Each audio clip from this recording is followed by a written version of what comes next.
पुण्याच्या मनसर बाजार समितीत वखारीत साठवलेला कांदा सडू लागलाय। सध्याच्या वातावरण बदलाचा फटका कांद्याला बसतोय, त्यामुळे शेतकरी वर्गात चिंतेचं वातावरण निर्माण झालंय। कांदा सडण्यास सुरू झाल्यानं याचा उत्पन्नावर मोठा परिणाम होतोय। तर या संदर्भात शेतकऱ्यांशी बातचीत केली आमचे प्रतिनिधी हेमंत चापोडे यांनी। कधी काळी खरं तर शेतकऱ्यांच्या डोळ्यात अश्रू आणणाऱ्या कांद्याने सध्या चांगलाच भाव खाल्ला असून कांद्याला सध्या 25 ते 30 रुपयापर्यंतचा बाजारभाव मिळतोय। या बाजारभावातही मात्र काही शेतकऱ्यांमध्ये असमाधानाचं वातावरण आहे, कारण की गेली काही दिवसापासून तर आपण परिस्थिती जर पाहिली तर वातावरणातील बदलामुळे मोठ्या प्रमाणात कांदा सुद्धा सडलेला आहे, तर खत औषधाच्या किमती सुद्धा वाढलेल्या। आपल्यासोबत बोलण्यासाठी व्यापारी आहेत, आपण त्यांच्याशी बोलणार। काय सांगाल, काय परिस्थिती आहे सध्या, किती बाजारभाव मिळतोय शेतकऱ्यांना सध्या? सध्या कांद्याचे दर मनसर मार्केटला काल आम्ही कांदे विकले 250 पासून 310-20 पर्यंत। प्रत्येक वर्षी सप्टेंबर ऑक्टोबरमध्ये शेतकरी कांदा बाहेर काढतो, पण या काळामध्ये सुद्धा एक 20 ते 22% त्याची मॉर्टॅलिटी झालेली असते। परंतु आता जून जुलैमध्येच जवळपास 35 ते 40% पेक्षा जास्त कांदा सडला, खराब झाला। त्यामुळं मार्केटमध्ये येणारा जो हा शेतकऱ्यांचा कांदा आहे तो अतिशय कमी येत आहे। हेमंत चापोडे, झी मीडिया, मनसर, पुणे। बातमी बीडमधून येते। हवामान बदलाचा फटका बीडमधील सोयाबीन पिकाला बसतोय। सोयाबीनवर पिवळ्या मोझॅक रोगासह किडे आणि अळ्यांचा प्रादुर्भाव झालाय। सोयाबीनचं पीक पिवळं पडलंय, काही ठिकाणी सोयाबीन करपून जातोय, तर दुसरीकडे सोयाबीनवर किडीचा प्रादुर्भाव पाहायला मिळतोय। मोठ्या प्रमाणावर अळ्या आणि भुंगे सोयाबीनची पानं कुरतडतायत, त्यामुळे यंदा सोयाबीनचं पीक हातातून जाईल की काय अशी भीती शेतकऱ्यांनी व्यक्त केली आहे। 4 एकर सोयाबीन मधले 2 एकर टोटल सोयाबीन गेली, किडा आळ्याने खाल्ली। पिवळं पडले सगळं पूर्ण। 30,000 रुपये खर्च झाला आहे। शासनाचं काय मानस बघायला यायला तयार नाही। कृषी विभागाचे कोणी आले अधिकारी कोणीच येणार बघायला, सांगून सुद्धा। काय मागणी तुमची? निदान झालेला खर्च तरी नाही मिळायला पाहिजे ना शेतकऱ्याला, शासनाने तेवढं तरी मदत करायला पाहिजे ना। तर आता विदर्भात उद्यापासून पावसाचा जोर वाढणार असल्याचा अंदाज नागपूर प्रादेशिक हवामान विभागानं वर्तवलेला आहे। तर बंगालच्या उपसागरात कमी दाबाचा पट्टा तयार झाल्यानं पूर्व विदर्भात पावसाचा जोर वाढणार आहे। नागपूर, भंडारा, गोंदियात 17 जुलैपर्यंत पावसाची 20% किंवा त्यापेक्षा जास्त तूट आहे। मात्र आता पावसाचा जोर वाढणार असल्याचं सांगण्यात आलंय। नागपूर प्रादेशिक हवामान विभागातील तज्ज्ञ प्रवीण कुमार यांच्याशी बातचीत केली आमचे प्रतिनिधी अमर काणे यांनी। पुढील काही दिवसांमध्ये पावसाचा अंदाज विदर्भात कसा राहील, खास करून पूर्व विदर्भातील काही जिल्ह्यांमध्ये अजूनही अपेक्षित एवढा पाऊस झालेला नाही। आपल्यासोबत प्रवीण कुमार सर आहेत हवामान विभागाचे। सर, पावसाचा काय अंदाज पुढील काही दिवसांमध्ये? जैसा कि मैं बताना चाहूँगा कि आगे आने वाले दिनों में खासकर 19 को बंगाल की खाड़ी में, बे ऑफ बंगाल में, west central and north west bay of Bengal है, वहां पे एक लो प्रेशर एरिया बनना शुरू हो रहा है। तो उसके इफेक्ट से हम देखेंगे कि पूर्वी विदर्भ के जिलों में एक अच्छी खासी बारिश देखने को मिलेगी, और वो सिस्टम जैसे इंटेंसिफाई होती है और लैंड की तरफ मूव करेगी तो खासकर पूरे विदर्भ में हमें एक अच्छी बारिश देखने को मिलेगी। तो 19 ऑनवर्ड से हम एक अनुमान लगा रहे हैं कि विदर्भ के जिलों में भारी से अति भारी बारिश शुरू हो सकती है। ये 19 को बन रहा है, तभी से ये पूरा प्रेडिक्शन रहेगा।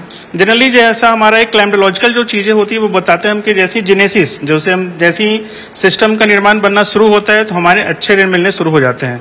तो 19 से हम एक्सपेक्ट करेंगे 19th इवनिंग या 19 नाइट से एक अच्छी बारिश स्टार्ट हो सकती है। तर नागपूर, भंडारा, गोंदियामध्ये अपेक्षित पाऊस झालेला नाही। 19% जास्ती तूट या संपूर्ण परिसरामध्ये आहे, पण 19 तारखेनंतर येणारा जो पाऊस आहे त्यामुळे ही तूट भरून निघण्याची शक्यता व्यक्त करण्यात येत आहे। त्यामुळे सगळ्यांचे लक्ष लागलंय ते 19 तारखेनंतर किती पाऊस येईल पूर्व विदर्भात खास करून। झी मीडियासाठी व्हिडिओ जर्नलिस्ट रत्नश्री सातपुतेसह अमर काणे, नागपूर। धुळे जिल्ह्यातील सिंदखेड तालुक्यात पावसानं दमदार हजेरी लावली आहे। मात्र काही भागात अतिवृष्टी झाल्यामुळे कपाशीचं पीक पाण्याखाली गेलंय, त्यामुळे शेतकऱ्यांचं मोठ्या प्रमाणावर नुकसान झाले। गेल्या वर्षाची नुकसान भरपाई अद्याप मिळालेली नसताना त्यातच आता दुबार पेरणीसाठी व्याजानं पैसे घ्यावे लागत असल्यानं शेतकरी त्रस्त झालाय। नुकसानीचे पंचनामे करून तातडीनं भरपाई द्यावी अशी मागणी शेतकऱ्यांनी केली आहे। मागच्या वर्षी दुष्काळाने झटका दिला, या वर्षी ओला दुष्काळ झटका देतोय। सरकार लक्ष देत नाही, आश्वासन देतोय उद्या टाकू परवा टाकू, काही मिळत नाही। तुटपुंजी देत आहेत, काही उपयोग होत नाही। आजपर्यंत तुराची मूग लावले ते पाण्यामध्ये, तूर आहे ती पाण्यात आहे, सर्व पिकं पाण्यात आहेत। सर्व पिकांमध्ये सर्व डुबून गेलेले। काय लावलं होतं तुम्ही शेतामध्ये? कापूस लावलेला। काय मागणी तुमची आता? आम्हाला भरपाई मिळावी। कृषी क्षेत्रातल्या बातम्यांचा वेगवान आढावा घेऊया। नांदेड जिल्ह्यात गेल्या 2 दिवसांपासून समाधानकारक पाऊस झालाय, त्यामुळे शेतकऱ्यांमध्ये आनंदाचं वातावरण आहे. आतापर्यंत जिल्ह्यात 95% पेरण्या पूर्ण झाल्यात. मागील 2 दिवसातील पावसामुळे पिकांना चांगला फायदा होणार आहे, त्यामुळे आता यापुढेही चांगला पाऊस होईल अशी अपेक्षा शेतकरी व्यक्त करतायत. हवामान विभागानं पुढल्या 24 तासात मुंबईसह कोकणात मुसळधार पावसाचा इशारा दिलाय.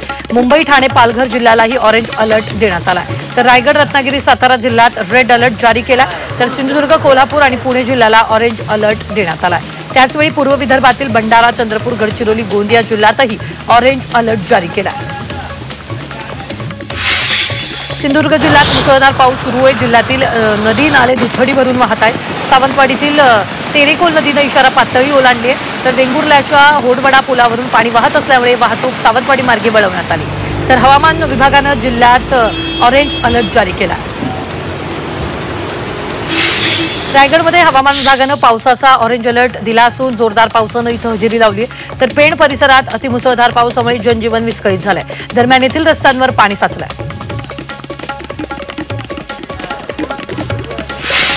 यवतमाळ जिल्ह्यातील मुसळधार पावसामुळे अनेक भागातील शेती जलमय झाली आहे. 6 महसूल मंडळांमध्ये अतिवृष्टीची नोंद झाली आहे. शेतात पाणी शिरल्यानं पिकांचं मोठं नुकसान झालंय. दरम्यान पावसाचा जोर पाहता जिल्हाधिकाऱ्यांनी अलर्ट राहण्याचे निर्देश दिले. नंदुरबार जिल्ह्यात 90% पेरण्या पूर्ण झाल्यात. यंदा सर्वाधिक पेरणी कापूस आणि सोयाबीन पिकांची करण्यात आली. अजूनही काही भागात दमदार पावसाची प्रतीक्षा कायम आहे. जिल्ह्यातील लघु आणि मध्यम प्रकल्पात पाणीसाठा विशेष वाढवलेला नाही. दडगाव, अक्कलकुवा, शहादा तालुका वगळता इतर तालुक्यात पावसाची तूट दिसून येते. 2 दिवसाच्या विश्रांतीनंतर शिराळा तालुक्यातील चांदोली धरण पाणलोट क्षेत्रात पुन्हा अतिवृष्टी झाली. गेल्या 24 तासात 85 मिलीमीटर पावसाची नोंद झाली. धरणात 21.50 TMC इतका पाणीसाठा झालाय. धरण 63% भरलं असून वारणा नदी पात्रात 1600 क्युसेक पाण्याचा विसर्ग सुरू आहे.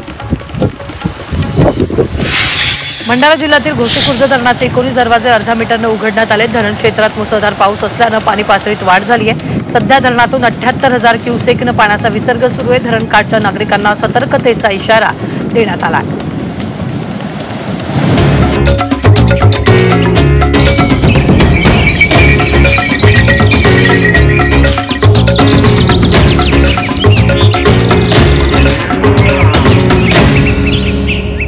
पीक पाणी पॉवर्ड बाय नेचर केअरचे सेंद्रिय खत ग्रीन हार्वेस्ट दाणेदार.